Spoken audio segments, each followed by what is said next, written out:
I'm going to make sorbet with this plant right here. This bad boy right here is galangal, and I'm going to show you how we use it. First, we're going to take some roots out of this. It's a bit loud in the food forest because of the cicadas, and I'm going to take some up to the kitchen for you guys. As you can see, I've now entered the kitchen, and I've stripped all of the roots off the galangal, and it is ready to be used. Now, these are quite small hands compared to what I'd normally get towards an end of the season. But at the end of the day, it's going to work perfectly fine. We'll just add a bit more for a bit more flavor because younger rhizomes can be a bit less stronger. So first things first, we're going to need a 1/4 cup of grated galangal. Now, while I'm grinding this up, I just want to let you know what galangal is.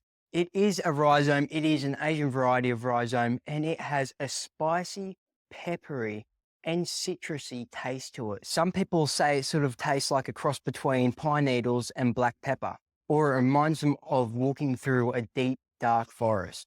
That's probably the best way to explain the smell. It's interesting, very herby, very, very nice smelling. Some people do compare the spice to ginger. It is not the same. Once you've got your 1/4 cup of galangal grated up, you also want to get yourself 1 cup of orange juice or any other juice you feel like. I'm actually using a tropical juice today. But then you want to get yourself 1.5 cups of water, add the juice from 1 large lemon, and all of the zest from it as well into the water. Next, you want 1/2 cup of honey. And we're using our Vast Harvest Permaculture honey we get from the property itself. You also want a pinch of salt and 2 tablespoons of mint.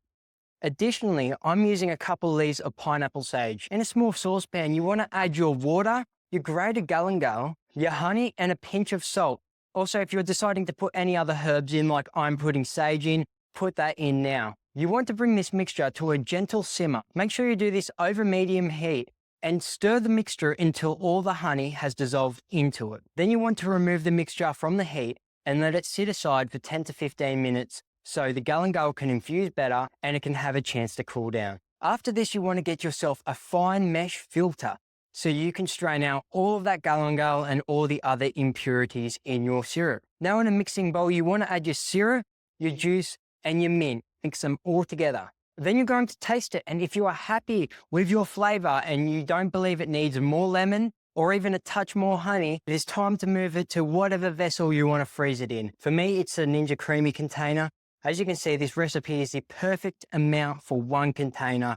Then we want to put that in the freezer and come back to it when it is ready to be turned into a sorbet. I'll see you guys then. So we've just taken our sorbet out of the freezer after 24 hours. And obviously this process is going to be a lot faster if you do it in an ice cream machine or have a freezer that is set at a lower temperature. It will only take 12 hours then. We ran it through the Ninja Creamy and it came out absolutely gorgeous. It looks so beautiful, so vibrant. It just looks like an appetizing sorbet. I haven't tried it yet, so let's give it a shot. Here it is.